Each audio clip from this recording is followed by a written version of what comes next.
હરે Krishna. કૃષ્ણાસ cuisine ગુજરાતીમાં આપનું હાર્દિક સ્વાગત છે. તો આજે આપણે ઠાકોરજી માટે બનાવવા જઈ રહ્યા છે દક્ષિણ ભારતની ખૂબ જ પ્રચલિત એવી એક ડિશ જેનું નામ છે રસમ. રસમને પણ અનેક પ્રકારે બનાવવામાં આવે છે. અલગ અલગ રાજ્યોમાં અલગ રીતે બનાવાય છે. તો આજે આપણે બનાવવા જઈ રહ્યા છીએ ઉડીપી રસમ. આ જે રસમનો મસાલો છે એમાં આપણે પાવડરનો ઉપયોગ નહીં કરીએ. તેનો મસાલો જે છે એ આપણે તાજો જ બનાવીશું. તો ચાલો બનાવવાનું શરૂ કરીએ. તો સૌપ્રથમ આપણે લઈશું 1/3 કપ જેટલી તુવેરની દાળ. તેમાં પાણી ઉમેરીશું અને એકવાર ધોઈ લઈએ. દાળ ધોવાઈ જાય એટલે અડધી ચમચી જેટલું મીઠું, 5 ચમચી જેટલી હળદર, 2 કપ જેટલું પાણી ઉમેરવાનું છે. હવે ઢાંકણ ઢાંકી અને ધીમા તાપે તેની 3 વિસલ વગાડવાની છે. મસાલો બનાવવા માટે એક પેનમાં 1 ચમચી જેટલું તેલ ગરમ કરી લઈએ. ધીમો જ તાપ રાખવાનો છે. તેમાં 2 ટેબલસ્પૂન જેટલા સૂકા ધાણા, 1 ચમચી જેટલું જીરું, અડધી ચમચી જેટલા મેથીના દાણા, બધું સાંતળી લઈએ ધીમા તાપે. જરાક અધકચરા સતરાઈ જાય એટલે તેમાં 3 કાશ્મીરી લાલ મરચાં લીધા છે સૂકાવાળા, થોડા લીમડાના પાન. હવે મરચાં ક્રિસ્પી થાય ત્યાં સુધી તેને સાતળવાનું છે. આ રસમને તમે કોઈ પણ સમયે બનાવી શકો છો, બપોરે અથવા તો રાત્રે, અને સૂપ તરીકે પણ પી શકો છો. 2 મિનિટ પછી બધું સરસ રીતે સતળાઈ ગયું છે. સ્ટવને બંધ કરી દઈએ અને આ મિશ્રણને ઠંડુ કરી લેવાનું છે. ઠંડુ થઈ જાય એટલે મિક્સી જારમાં લઈ તેને ગ્રાઇન્ડ કરી લેવું. ગ્રાઇન્ડ કરી લીધું છે. તેનો પાવડર બનીને તૈયાર છે. હવે તેમાં અડધો કપ જેટલું પાણી ઉમેરી અને તેની એકદમ સ્મૂથ પેસ્ટ બનાવી લેવાની છે.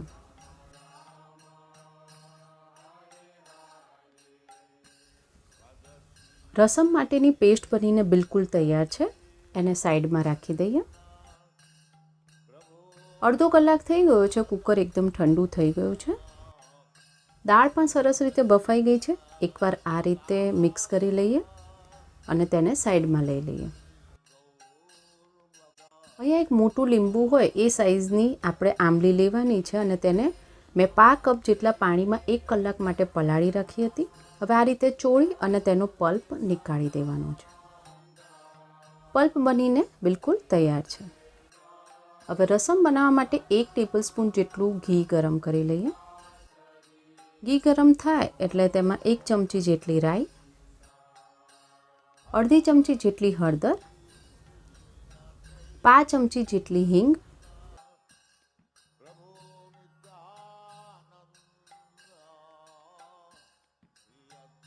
થોડા મીઠા લીમડાના પાન ઉમેરી અને 2 ટામેટાને બારીક સમારી લીધા છે. સ્વાદ પ્રમાણે મીઠું ઉમેરીએ. બધું મિક્સ કરી લઈએ. આ રેસીપીમાં આપણે જે પણ વસ્તુઓનો ઉપયોગ કર્યો છે તેની યાદી ડિસ્ક્રિપ્શન બોક્સમાં આપી દીધેલ છે.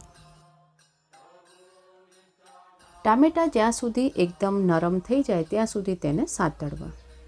5 મિનિટમાં ટામેટાં સાતળાઈ ગયા છે.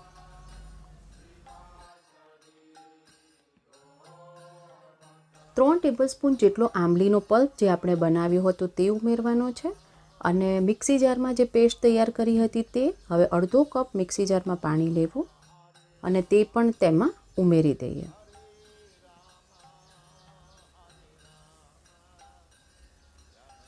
દાળ બાફી હતી તે ઉમેરીએ. 1 ટેબલસ્પૂન જેટલો ઝીણો સમારેલો ગોળ. બધું એકવાર મિક્સ કરી લઈએ. બધું મિક્સ થાય એટલે તેમાં 3 કપ જેટલું બીજું પાણી ઉમેરવાનું છે અને હવે રસમને ઉકળવા દેવાનો છે મીડિયમ તાપ ઉપર.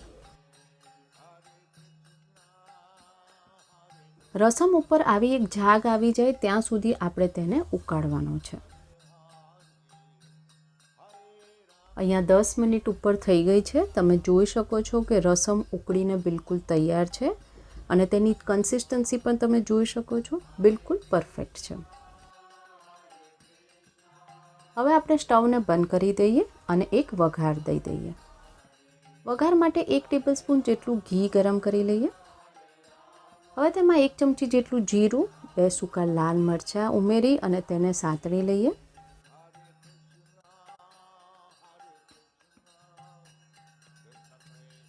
છેલ્લે થોડા મીઠા લીમડાના પાન ઉમેરી સ્ટવ બંધ કરી દઈએ. હવે વઘાર એ રસમમાં ઉમેરી દેવાનું છે.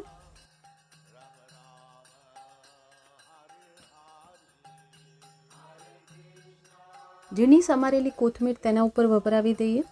આ સાથે આપણો ઓથેન્ટિક એવો પારંપરિક ઉડુપી રસમ બિલકુલ તૈયાર છે.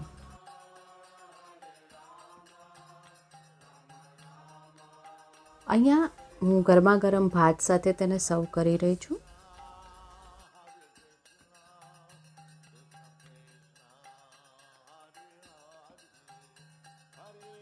તુલસી પત્ર પધરાવીને ઠાકોરજીને ભોગ અર્પણ કરીએ. ઠાકોરજીને ભોગ લગાવી દીધેલ છે. રેસીપી પસંદ આવી હોય તો બનાવીને ઠાકોરજીને ભોગ અર્પણ કરવો અને પ્રસાદના રૂપમાં ગ્રહણ કરવી. જો તમને આવી અવનવી પ્રસાદની રેસીપીઝ પસંદ આવતી હોય તો લાઇક, શેર, સબસ્ક્રાઈબ કરો અને બાજુમાં આપેલ બેલ આઇકોન પર ક્લિક કરો જેથી પ્રસાદની રેસીપીઝ તમને મળતી રહે. હંમેશા જપીએ હરે કૃષ્ણ, કૃષ્ણ કૃષ્ણ, હરે હરે, હરે રામ, રામ રામ, હરે હરે.